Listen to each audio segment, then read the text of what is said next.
जाएंगे, लेकिन हम लोगों को प्रयास करना चाहिए कि हे ठाकुर जी, प्राण जाने का हमको भय नहीं। आप ये मत सोचिएगा कि आपके प्राणों की रक्षा हो इसलिए हम बता रहे हैं, प्राण जाने का भय नहीं है। लेकिन पृथ्वी पर आकर के बिना ठाकुर जी का साक्षात किए अगर हमने प्राण त्याग दिए तो ये हमारा दुर्भाग्य होगा।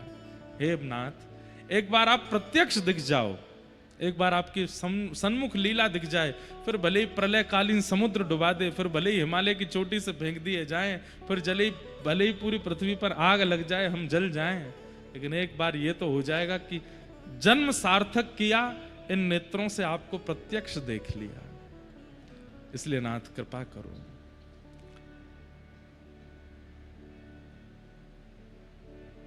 लक्ष्मण जी को जब शक्ति लगी ना, उसके बाद संजीवनी बूटी पिला करके जब उनके प्राणों की रक्षा हुई, तब किसी ने लक्ष्मण जी से प्रश्न किया कि हे लखनलाल जी, आप तो राम जी की सेवा में ऐसे तत्पर थे और इस भावना से गए थे कि आपके प्राण भी चले जाएं तो आप राम जी की रक्षा में रहेंगे, तो फिर प्राण जीवित हों इसकी इतनी अभिलाषा क्यों आपके चित्त में थी?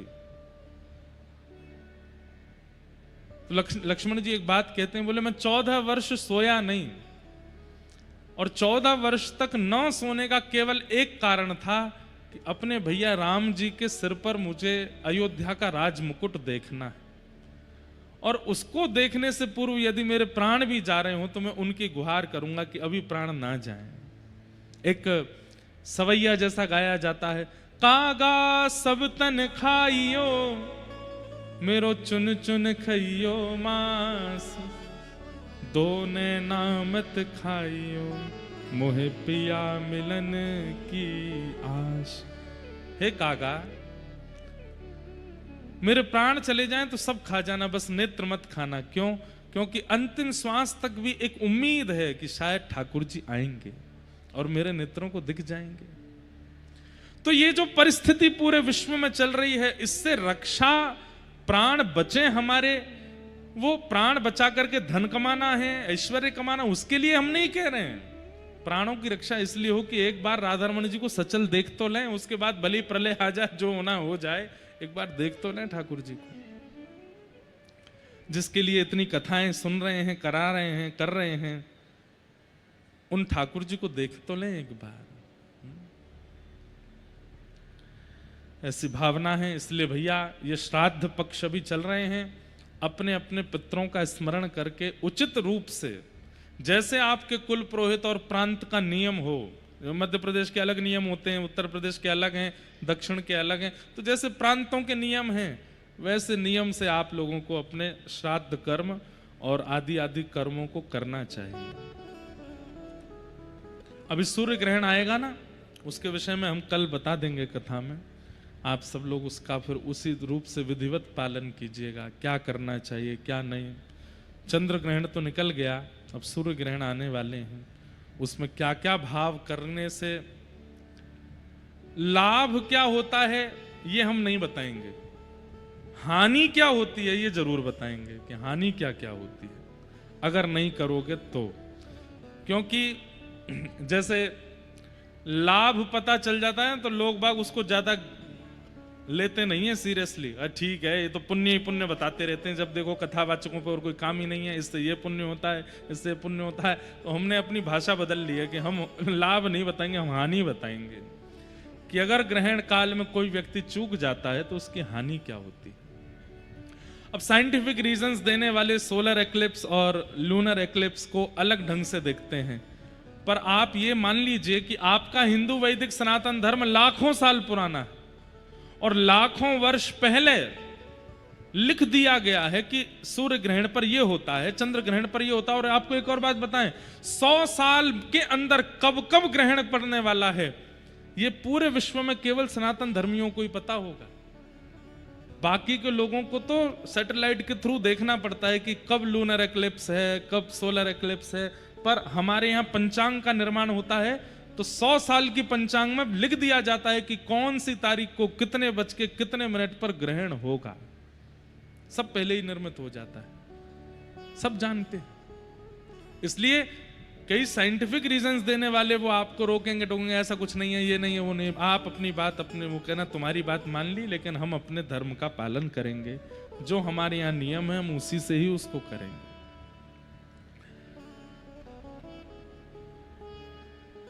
कल हम आप सब लोगों ने भागवत जी के महात्म का श्रवण परसों किया, कल 3 मंगलाचरणों पर चर्चा हुई। अब आज आगे की कथा में हम लोग प्रवेश करते हैं। 88,000 सौनकादि ऋषि नैमिषारण्य क्षेत्र में मानव कल्याण के लिए यज्ञ कर रहे थे,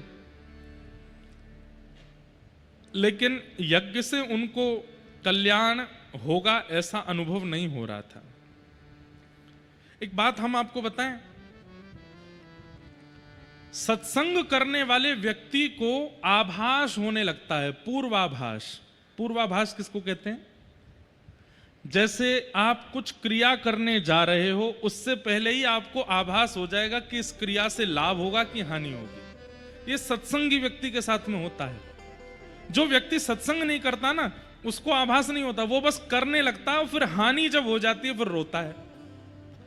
लेकिन अत्यंत सत्संगी व्यक्ति, नित्य तिलक लगाने वाला, नित्य हरिस्मरण करने वाला, नित्य गुरु आराधन करने वाला, नित्य भगवत आराधन करने वाला और सत्संग श्रवण करने वाला, कर्म भी करता है पर सत्संग भी सुनता है, ऐसे व्यक्ति को सत्संग करते करते करते करते पूर्वाभास होने लगता है।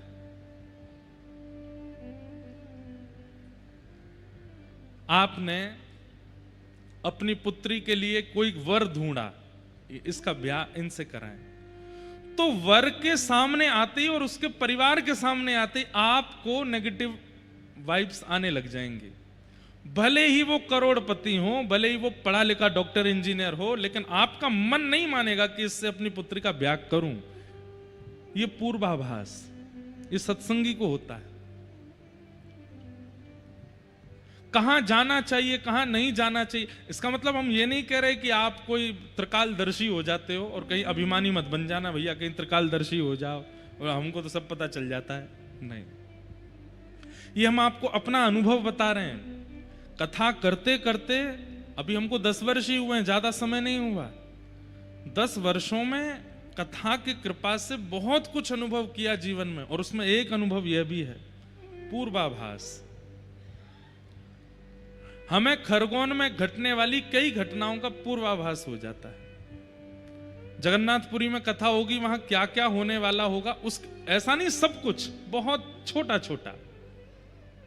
जैसे ऐसा अनुभव हो जाएगा कि कोई ऐसा व्यक्ति आएगा, वो ऐसी प्रकार की बात करेगा, या कोई ऐसा कुछ होगा, या एक दिन मंदिर के दर्शन में भागूंगा लेकिन दर्शन नहीं होंगे, मंदिर बंद हो जाएगा, मैं लेट हो जाऊंगा।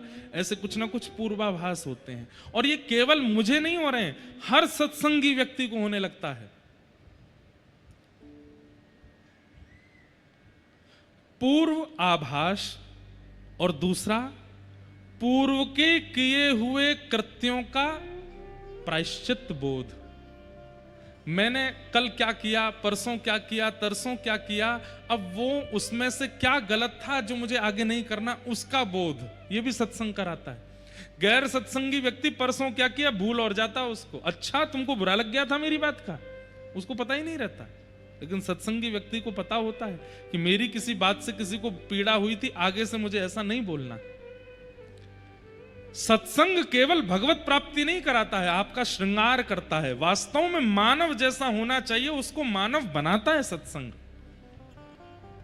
हमारे शास्त्र आज्ञा करते हैं कि जाढ्यम धियो हरति सिंचति वाचि सत्यम, मानोन्नति दिशतु पापम पाकरोति,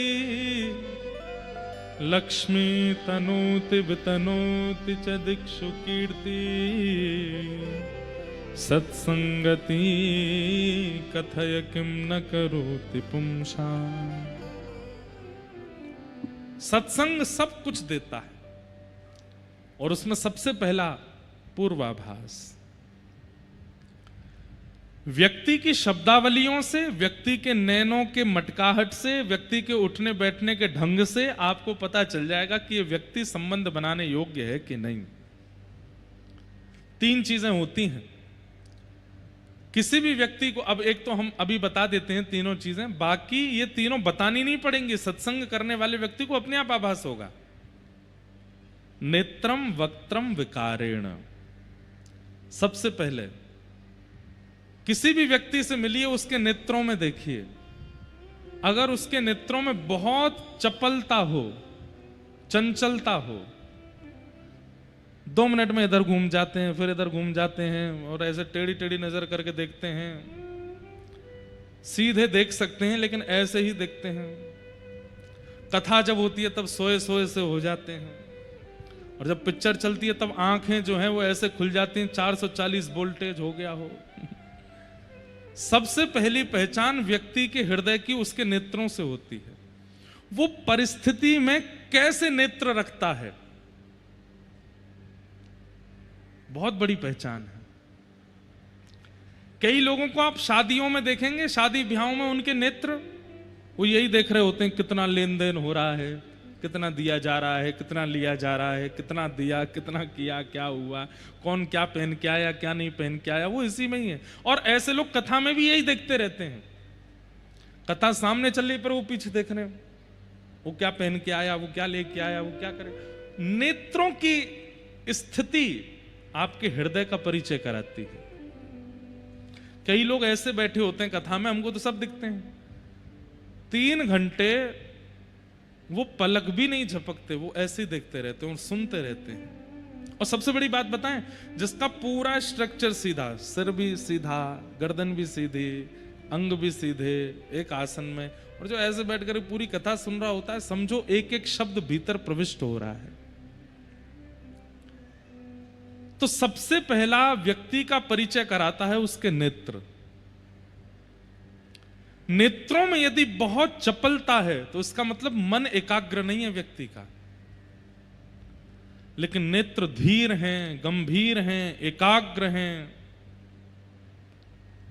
समझो हृदय विचलित नहीं है, इसका वशीकृत है। तो पहली पहचान, कभी भी किसी से भी मिलो, अब विवाहित जितने भी छोरा बैठे हैं यहां पे, जा छोरी ते ब्याह होने वारो हो, वाके पहले नेत्र नहीं देख लियो, पतो चली महाराज नेत्रन में डूब गए। थोड़ा ध्यान पूर्वक जाना, गुरु जी की बात मान के जाना, नेत्रों में देखना। इसीलिए पता है, जब पुराने समय में ब्याह होते थे ना, तो लड़का लड़की जब उनका पहला मिलन घर वाले कराते, तो उसमें कन्या जो होती है वो आंख खोलती नहीं है, यूं ही बैठी रहती है, कहीं देख नहीं ले आंखों में, इसको आंखों से पता ना चल जाए। और केवल पुरुष ही क्यों, कन्याएं भी उसके नेत्रों में देख लो। सबसे बड़ी पहचान व्यक्ति के उसके नेत्र होते हैं, उसके नेत्रों की स्थिति क्या है। दूसरा, वक्त्रम, शब्द। आपने कोई बात की और उस बात को कहने में सामने वाले ने प्रत्युत्तर में किन किन शब्दों का प्रयोग किया, उन शब्दों से व्यक्ति की स्थिति पता चलती है। शब्द बहुत डिक्शनरी वाले हों यह आवश्यक नहीं है, बहुत गंभीर शब्दों का प्रयोग आवश्यक नहीं होता है, पर शब्दों की नरमता और शब्दों की सुगमता और शब्दों की प्रवाहता, उससे पता चल जाता है कि व्यक्ति कैसा है। ये हम अपनी टेक्निक बता रहे हैं लोगों को पहचानने, हम तो हजारों लोगों से मिलते हैं रोज। नेत्रम, वक्त्रम। कई बार ऐसा होता है कि लोग मिलने आते हैं ना, तो लोगों को कई बार ऐसा लगता है कि हम महाराज जी के आगे मोटा लिफाफा चढ़ाएंगे तो ये हम पे कृपा करेंगे। हम पहले ही समझ जाते हैं, सामने वाला व्यक्ति आया, प्रणाम किया, लिफाफा ऐसे आगे खिसकाएगा पैर की तरफ, हम कहते हैं जय श्री कृष्ण, चलो आने दो। और पीछे वाला व्यक्ति बेचारा, वो ना तो उसके कपड़े इतने बढ़िया थे, ना उसके बाल इतने बढ़िया थे, ना माला अच्छी वाली लेके आया था, लेकिन नेत्रों में प्रेम था।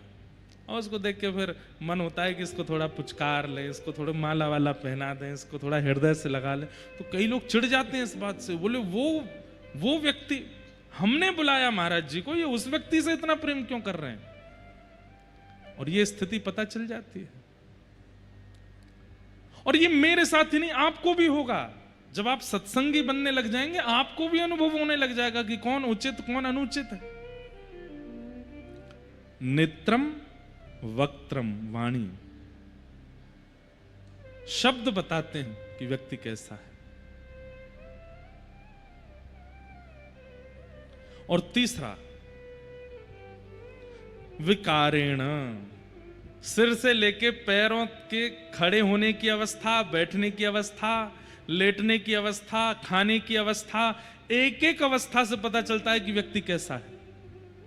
जैसे कोई व्यक्ति रिलैक्स मोड में जाता है तो कमरे में जाते वो रिलैक्स कैसे करता है, एक पांव तकिया पे धर दिया, एक पांव नीचे लटका है, यूं लेट गए, समझो कि महाविकारी व्यक्ति है।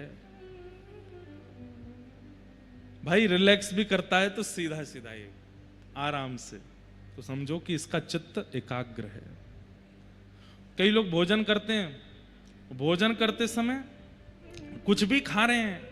कई लोगों को हमने देखा जैसे दूध और दही, इन दोनों का विरोध होता है, दूध दही साथ में नहीं खाने चाहिए। कई लोग खा जाते हैं, वो दूध की सामग्री भी खा लेते हैं, फिर उसके ऊपर दही भी पी लेते हैं। पेट में विस्फोट हो जाएगा तुम्हारे, कैसे कर सकते हो?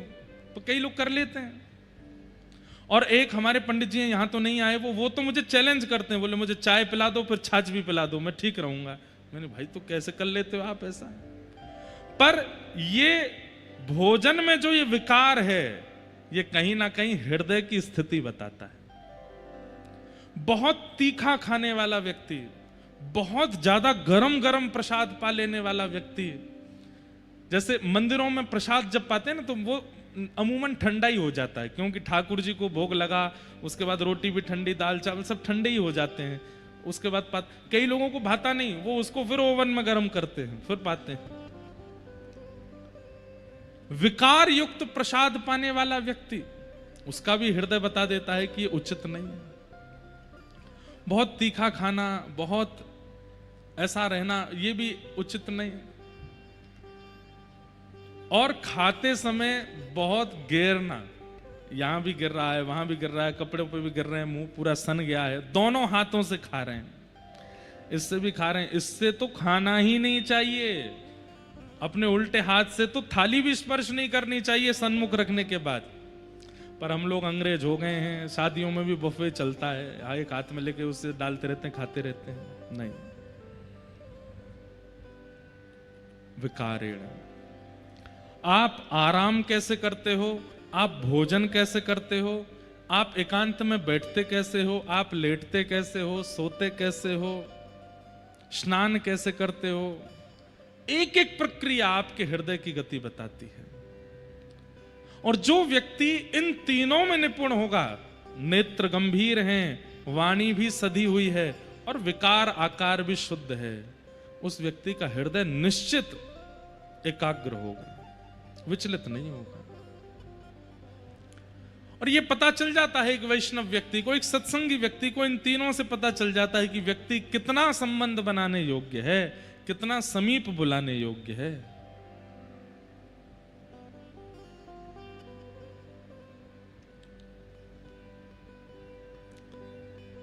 सत्संग पूर्वाभास करा देता है, व्यक्ति का परिचय करा देता है, अनुभव कराने लगता है क्या, कहां, कैसे, क्या घटना घटने वाली है। ऐसे ही 88,000 सौनकादि ऋषियों को यज्ञ कर रहे हैं, पर यज्ञ में आहुति डालते डालते उन्हें ही अनुभव हो रहा है कि हम जिस कारण से यज्ञ कर रहे हैं वो सफल होगा नहीं। इसलिए मध्य में ही उन्होंने यज्ञ को रोक दिया। और तभी वहां परम विद्वान श्री सूत जी का आगमन हुआ और सूत जी से सौनकादि ऋषियों ने प्रश्न किया, मानव कल्याण कैसे होगा। इसके प्रति हमारे 6 प्रश्न हैं। किम श्रेय शास्त्र सारः क स्व अवतार प्रयोजनम, किम कर्म के अवतारश्च धर्म कम शरणम गतः। इन 6 प्रश्नों के कृपा कर हमें उत्तर दीजिए। कौन कौन से प्रश्न हैं? सबसे पहला, किम श्रेय, भगवान के अवतार का श्रेय किसको जाता है? ठाकुर जी रावण को मारने आए थे कि कुब्जा को दर्शन देने आए थे? ठाकुर जी कंस वध करने के लिए आए थे कि वहां सबरी के बेर खाने आए थे? सीधी बात, राक्षसों के लिए भगवान आते हैं कि भक्तों के लिए आते हैं?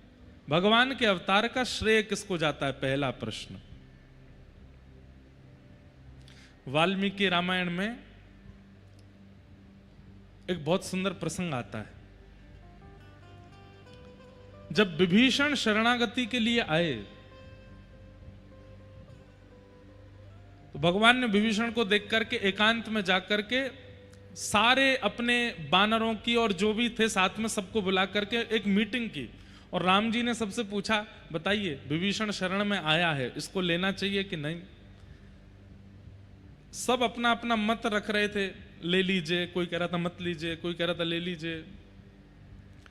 तभी भगवान ने, राम जी ने बानर राज सुग्रीव से पूछा, बोले सुग्रीव जी आप अपना अंतिम निर्णय सुनाइए, आपका निर्णय जो होगा हम वही करेंगे।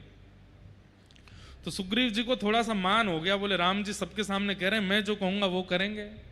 तो सुग्रीव जी बड़ी विद्वत्ता से बोलने लगे, बोले देखिए भगवान है तो रावण का भाई, एक ही नगर में रहे हैं, एक ही सन्निधि में रहे हैं, संग दोष विभीषण के अंदर भी आया तो होगा। भले ही ये महात्मा बंदा घूम रहा है, लेकिन रावण की संगति का असर इस पर हुआ तो होगा। इसलिए मेरी ऐसी इच्छा है कि आप इसको स्वीकार मत कीजिए। लेकिन राम जी तो बड़े कौतुकी हैं, ठाकुर जी कब क्या कर दें कोई पता थोड़ी है। सबके सामने सुग्रीव जी से अंतिम निर्णय बुलवा दिया और बाहर जाकर के विभीषण को स्वीकार कर लिया। ये बात देख करके सुग्रीव को बहुत बुरा लगा, बोले कि मुझसे भीतर क्यों बुलवा दिया, फिर मेरा निर्णय सुना ही क्यों इन्होंने, और मुझे सबके सामने बोलने पर मजबूर क्यों किया जब इनको अपने मन की करनी थी तो। और उस समय सुग्रीव ने मन में विचार किया, ये अकेले ही सीता जी की खोज कर लें, मैं तो सारे बानरों को लेकर के वापस चला जाऊंगा। तब वहां वाल्मीकि रामायण में राम जी थोड़े गुस्सा हो गए और सुग्रीव से कहते हैं, इधर आओ, क्या सोच रहे हो आप अपने मन में? सुग्रीव बोले नहीं कुछ भी तो नहीं। बोले नहीं, तुमने मन में यह सोचा कि हम अकेले सीता जी की खोज कर लें। देखिए सुग्रीव जी, अगर आप ये विचार कर रहे हैं कि आपके बिना यह संभव नहीं है तो भूल जाइएगा। रावण को मारने के लिए लंका जाना हमारा अनिवार्य नहीं है। यहीं बैठे बैठे एक तिनका उठा करके अगर बीच से उसको विदीर्ण कर देंगे तो वहां बैठा बैठा रावण मर जाएगा। जितनी देर में लक्ष्मण अपने पलक झपकते हैं इतनी देर भी नहीं लगेगी हमको रावण को मारने में। ये सारी लीला तो केवल अपने भक्तों को सुख देने के लिए हम कर रहे हैं। अरे एक कथा सुनाते हैं आपको। रावण की भगवान श्री राम से शत्रुता एक जन्म की नहीं है, एक पीढ़ी की नहीं, अनेक पीढ़ियों की है। प्रभु श्री राम किस वंश में प्रकट हुए? जोर से बोलो, कौन सा वंश? रघुवंश। वैसे देखा जाए तो सूर्यवंश। सूर्यवंश में एक राजा हुए जिनका नाम था रघु, और उन रघु राजा के प्रताप से ठाकुर जी इतने प्रसन्न हो गए कि ठाकुर जी ने उस पूरे वंश का नाम ही रघुवंश कर दिया। और ठाकुर जी ने दूसरा वचन ये दिया कि इस वंश में मैं भी अवतार लूंगा, क्योंकि रघु महाराज इतने प्रतापी हुए। कैसा प्रताप था रघु जी का? तो कथा आती है कि रावण ने पूरे विश्व पर दिग्विजय कर ली। सब लोग इधर देखिए, ध्यान से सुनिए। रावण ने पूरे विश्व पर दिग्विजय कर ली, सारे बड़े बड़े पराक्रमियों को हरा दिया। अरे विश्व की बात तो छोड़िए, स्वर्ग लोक पर भी दिग्विजय कर ली थी। कुबेर आदि सब रावण के यहां हाथ जोड़ करके खड़े रहते थे। तब रावण अपने मंत्रियों से कहता है, पूरे विश्व में तीनों लोकों में अब मुझसे ज्यादा प्रतापी कोई बचा नहीं है। तभी एक मंत्री बोलते हैं, बोले महाराज एक व्यक्ति है। बोले कौन? उत्तरीय क्षेत्र में भारत के उत्तरी क्षेत्र में विराजमान रघु महाराज। रावण इतना पुराना है, रघु महाराज के समय पे भी रावण था, तब युवा था रावण। भगवान राम के समय पे भी वृद्ध नहीं हुआ था। हमारे नाना जी कभी कभी राम कथा सुनाते हमको तो बताते थे, रावण कोई वयोवृद्ध नहीं था, राम जी से आयु में बड़ा दिखता था, ऐसा नहीं। उसको देख करके ऐसा लगता था कि उसके पुत्र उसके पुत्र अक्षय कुमार आदि भी उसके सामने बड़े लगते थे। रावण इतना युवा लगता था, कोई आलस्य नहीं, कोई झुर्रियां नहीं, कोई बाल सफेद नहीं उसके, वैसा ही पराक्रमी था। लेकिन रघु महाराज के समय उसका पराक्रम और भी ज्यादा तीव्र था, क्योंकि वो उसका प्रारंभिक समय था। तो किसी मंत्री ने कहा कि महाराज अभी उत्तर भारत में रघु महाराज हैं, सरजू जी के तट पर विराजमान हैं, अगर उनको आपने हरा दिया तो आपकी जय जय हो जाएगी सब जगह। तो रावण का एक काम था, वो किसी भी पराक्रमी व्यक्ति के पराक्रम के सोर्स को देखता था कि कोई भी व्यक्ति बलवान किस कारण से है। तो रघु महाराज के पराक्रम का कारण था उनकी पतिव्रता पत्नी। रघु महाराज की पत्नी ऐसी पतिव्रता नारी थी कि रघु महाराज के अलावा किसी भी पुरुष को उन्होंने दर्शन किया, या तो भाई रूप में देखा, या पुत्र रूप में देखा, या पति रूप या पिता रूप में देखा। पति रूप में तो केवल वो रघु का ही दर्शन करते थे। और भी कई जो पातिव्रता नारी के नियम होते हैं सबका पालन वो करती थी। तो रावण ने मन में विचार किया कि अब मुझे उत्तर भारत जाना चाहिए और रघु महाराज को हराने का प्रयास करना चाहिए। तो रावण उत्तर भारत गया और सरजू जी के तट पर बैठे हुए रघु महाराज के चरणों में जाकर के रावण ने पहले प्रणाम किया और प्रणाम करके कहा, महाराज मैं आपका शिष्य बनना चाहता हूं, आप कृपा करके मुझे पराक्रम बल का अनुभव कराइए। तो रघु महाराज बोले, पहले संध्या वंदन करो, हमारे साथ बैठ जाओ। तो संध्या करने लगे, गायत्री संध्या सरजू जी के तट पर। रावण भी ब्राह्मण तो था ही, संध्या वंदन जानता ही था, बैठ करके संध्या कर रहे थे। तो संध्या के समय एक अघमर्षण का जल होता है, हर ब्राह्मण संध्या करते हैं तो हाथ में जल लेकर के अघमर्षण के जल में ऐसे श्वास छोड़ी जाती है, और अघमर्षण का जल जो होता है वो ऐसे भुजा उठा के पीछे डाला जाता है या इधर से पीछे फेंकते हैं। कहते हैं अघमर्षण का जल यदि हरे भरे वृक्ष पर गिर गया तो वो सूख जाएगा।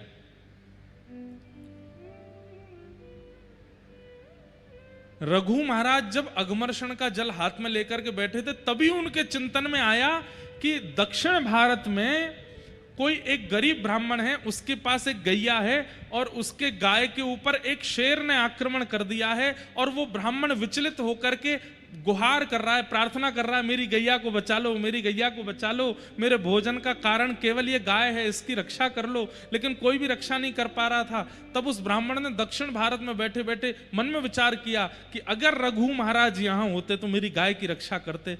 उसके विचार करते ही यहाँ पर संध्या काल के समय रघु महाराज के मन में वो दृश्य दिखने लगा, और जैसे दृश्य दिखा तो रघु महाराज बोले, अब दक्षिण कैसे जाऊं मैं उसकी गाय बचाने। तो उन्होंने तुरंत अघमर्षण का जल लिया और भुजा उठा करके जैसे ही पीछे डाला, उस सिंह का आवाहन करके अयोध्या में अघमर्षण जल फेंका गया और दक्षिण में उस सिंह की मृत्यु हो गई और गाय की रक्षा हो गई।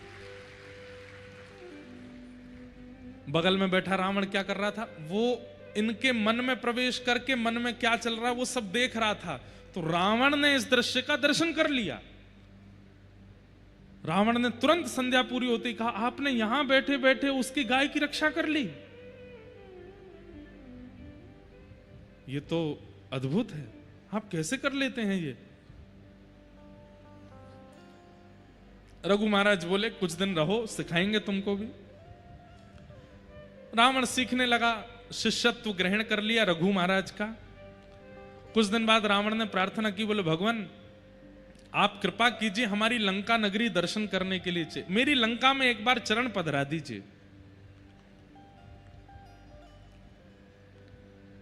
रघु महाराज ने तुरंत एक सीख उठाई और सीख उठा करके सरजू जी के तट पर बैठे बैठे ही पूरा नक्शा बना दिया और कहा, ये तुम्हारी लंका है। बोले जी, ये उत्तर द्वार है, ये दक्षिण द्वार है, ये पूर्व द्वार है, ये पश्चिम द्वार है, यहां तुम्हारी पत्नी का कक्ष है, यहां तुम्हारा भाई कुंभकर्ण सोया है, यहां तुम्हारे भाई विभीषण रहते हैं, यहां तुम्हारे बच्चे रहते हैं, ये रहते हैं, वो रहते हैं। देखते ही बोले आप गए लंका? बोले मैं कभी नहीं गया। बोले आपको कैसे पता? ये तक बता दिया कहां कौन सा वृक्ष है और उस वृक्ष में कैसे पुष्प लगे हैं, कैसे फल लगे हैं। अयोध्या में बैठे बैठे रघु महाराज ने पूरी लंका दिखा दी रावण को। इतने में ही रावण चरणों में जैसे गिरा तो थोड़ा रावण से बचने के लिए, थोड़ा पीछे हटने के लिए उनका जो हाथ था रघु महाराज का, वो लंका के बनाए हुए नक्शे के एक कोने में थोड़ा पड़ गया, तो वो लंका का वो नक्शा जो था एक कोने से मिट गया। तो रघु महाराज बोले राम राम राम राम, ये तो अनर्थ हो गया। तो रावण बोला क्या हो गया? बोले ये गलती से हमारा हाथ पड़ गया, इतना हिस्सा तुम्हारी लंका का समुद्र में डूब गया होगा। रावण बोला आप क्या बात कर रहे? बोले जाके देख लो। रावण जब गया तो उतना हिस्सा टूट के समुद्र में डूब गया था। रावण ने कहा भैया ये सामान्य नहीं है, मैं कितना भी इनके चरणों में रह लूं ऐसी विद्या तो मैं प्राप्त कर ही नहीं पाऊंगा। अगर मैं ऐसी विद्या प्राप्त नहीं कर सकता तो ऐसे विद्या वाले को रहने भी नहीं दूंगा पृथ्वी पर। अब रघु महाराज से मुझे सीखना नहीं है, इनको नष्ट करना है, क्योंकि मुझसे पराक्रमी ज्यादा है और मैं ऐसा पराक्रम कभी नहीं सीख पाऊंगा। बहुत दिन बाद हमको ये कथा याद आई है, ध्यान से सुनना। तो रावण ने क्या किया? बोले अब इन जैसा तो मैं नहीं बन पाऊंगा, तो इन्हीं को नष्ट कर दूं। और कैसे नष्ट करूंगा? बोले इनको नष्ट करने का एक ही उपाय है, इनके पत्नी का पातिव्रत धर्म नष्ट हो। और वो कैसे होगा? तो एक दिन रघु महाराज कहीं दूर देश गए हुए थे। रावण ने मन में विचार किया आज मैं रघु महाराज का रूप धारण करके जाऊंगा और इनकी पत्नी का पातिव्रत नष्ट कर दूंगा। रावण रघु महाराज का रूप बना करके अयोध्या में घुस गया। सब लोगों को लगा कि रघु महाराज जी हैं, सब प्रणाम करने लगे, सब वंदन करने लगे। लेकिन जैसे ही रावण ने अपने निज कक्ष में प्रवेश किया रघु महाराज के, तो रघु महाराज की पत्नी, उन्होंने जैसे ही नेत्र उठा करके देखा, देखते ही पहचान गई और बोली रावण तुम्हारी इतनी हिम्मत, तुम मेरे कक्ष तक घुसे चले आए भीतर। तो रावण बोला मेरे रूप को कोई नहीं पहचान पाया, आप कैसे पहचान गए? तो बोले रघु महाराज का एक नियम है। बोले क्या? वो जब अपने राजभवन में प्रवेश करते हैं तो उनके मस्तक पर अयोध्या के रज के कण दिखाई देते हैं। वो नित्य अयोध्या को प्रणाम करते हैं, यहाँ की रज को लगा करके आते हैं, और तुम्हारे माथे पर वो रज दिखाई नहीं दे रही। तुम उन जैसा रूप तो बना लिया लेकिन उन जैसे नियम नहीं ला पाए हो, इसलिए मैं पहचान गई हूं कि तुम रावण नहीं, तुम रघु नहीं हो। और भी कई नियम हैं। रघु महाराज जब कक्ष में आते हैं तो वो सीधा मुझसे बात नहीं करने लगते, उनका एक नियम है, उनका एक शिष्टाचार है, वो तो तुम सीख नहीं पाए। केवल रूप बनाने से कोई रघु महाराज थोड़ी हो जाएगा। तुरंत आज्ञा कर दी, बोले इसको बंदी बना लो। बंदी बना लिया। रघु महाराज आए तो पत्नी ने सारा सत्य वृत्तांत बताया। बोले आपका शिष्य बना घूमता है, आपका रूप बना करके मेरा पातिव्रत नष्ट करने आया था। तब रघु महाराज ने तुरंत एक बाण संधान किया और कहा रावण आज तेरा वध मैं करूंगा। इतने में ही ब्रह्मा जी प्रकट हो गए, क्योंकि रावण ब्रह्मा जी की खूब उपासना कर चुका था, शंकर जी की उपासना, देवताओं की खूब उपासना उसने करी थी। ब्रह्मा जी प्रकट हो गए। प्रकट होकर के कहा हे महाराज आप कृपा करो, इसका वध मत कीजिए। बोले क्यों नहीं करूं, आप क्यों इसका बचाव करने आए हैं? ऐसे राक्षसों को क्यों चाहते हैं कि आप जीवित रहें? तब ब्रह्मा जी ने कान में बताया क्योंकि भगवान ने संकल्प लिया है कि वे आपके वंश में अवतार लेंगे और वे आपके वंश को सुशोभित करेंगे अवतार धारण करके, और अवतार धारण करके वे ही इस राक्षस का वध करेंगे। कृपा करके आप इसको मत मारिए। रघु महाराज बोले अब तो बाण चढ़ गया, अब तो हमने संकल्प ले लिया। पहले ऐसे नहीं होता था कि गोली भरी और जिसको मन था कर दिया। पहले ऐसा था कि जिस पर बाण चलाना है धर्म युद्धों में, वहां संकल्प आदि लेकर के गोत्र आदि बोल करके तब बाण छोड़ते थे। बोले सामने वाले का गोत्र क्या है वो पता होना चाहिए, तभी बाण छोड़ा जाता था। तो बाण पर सब गोत्र आदि सब अंकित हो गए, तो बोले अभी रावण को ही मारेंगे और रावण के प्राण इसी बाण से जाएंगे, अब मैं इस बाण को वापस कैसे ले सकता हूं। तो ब्रह्मा जी बोले आप इस बाण को मुझे दे दीजिए, जब कालांतर में प्रभु श्री राम आपके वंश में आएंगे यही बाण उनको दे दिया जाएगा, इसी से वो इसको मारेंगे और इसी से उसका वध होगा। इसलिए कईयों ने प्रश्न किया, बोले राम जी ने 32 बाण मारे, 33 बाण मारे, 50 बाण मारे, रावण क्यों नहीं मरा? क्योंकि उसके प्राण जिस बाण में थे वो बाण अंत में आकर के मिला। फिर नाभि तो बहाना बना, और नाभि का भी एक प्रमाण है कि नाभि में मारना है तभी, पर वास्तविकता यह है कि इसके बीच की एक कथा और है। जब राम जी ने अनेक बाण मारे और रावण नहीं मरा, तब विभीषण जी ने बताया, पहली बात तो ये बताई कि नाभि में मारो, दूसरी बात बताई बोले प्रभु इन बाणों से नहीं मरेगा ये, क्योंकि इसके प्राण तो पहले ही एक बाण पर आपके पूर्वज रघु महाराज ने लिख दिए थे, और वो बाण इस वक्त ब्रह्मा जी के पास है। तुरंत राम जी ने ब्रह्मा जी का आह्वान किया, तो ब्रह्मा जी ने तुरंत बता दिया, बोले महाराज मेरे पास नहीं है। बोले जब मैंने रघु महाराज से बाण ले लिया था तो रावण ने देख लिया था, रावण को पता था कि मेरे प्राण इन्हीं बाणों में हैं, तो रावण ने खूब घनघोर तपस्या करके मुझे प्रसन्न करके वरदान मांगा। तो मैंने कहा वरदान मांगो, तो इसने वरदान में वही मांगा कि वो बाण मुझे दे दो जिसमें मेरे प्राण हैं। राम जी बोले तुमने दे दिया होगा। बोले प्रभु मैं भूल गया था कि वो बाण मांग सकता है। बोले फिर क्या हुआ? बोले वो बाण ले जाकर के इसने लंका में कहीं छुपाया है, अब वो नहीं पता कहां है। राम जी चिंता में बैठे, बोले रावण मर नहीं रहा है, इसका तो एक बाण में प्राण है। हनुमान जी महाराज आए, बोले भगवान कितना भी बड़ा राक्षस हो, कितना भी बड़ा धनवान व्यक्ति हो, कितना भी बड़ा बुद्धिमान व्यक्ति हो, वो अपनी गोपनीय से गोपनीय चीज किसी को नहीं बताता सिवाय अपनी पत्नी के। अपनी पत्नी को जरूर बताता है, और विशेष रूप से तब जब पत्नी भोली हो, सीधी हो, पत्नी को जरूर बताया था, देखो इतना लाख रुपया यहां रखा है, इतना करोड़ उधर रखा है, कल को मुझे कुछ हो जाए तो तुम ले लगे बच्चों का पालन पोषण कर लेना। बोले महाराज ये बात किसने कही? हनुमान जी, इसीलिए तो वो बुद्धिमान हैं। हनुमान जी महाराज की बुद्धि की पराकाष्ठा हनुमान चालीसा में सब बोलते हैं। उनसे बुद्धि विवेक की कामना हम लोग करते हैं, उन जैसा बुद्धिमान कौन होगा? उन्होंने कहा, बोले प्रभु हो ना हो, रावण पूरी लंका में अपने प्राण जिसमें बसे होंगे वो कहीं और नहीं, अपनी पत्नी के पास ही कहीं रखा होगा, आप कृपा करें तो मैं जाके लेके आऊं। बोले जाओ।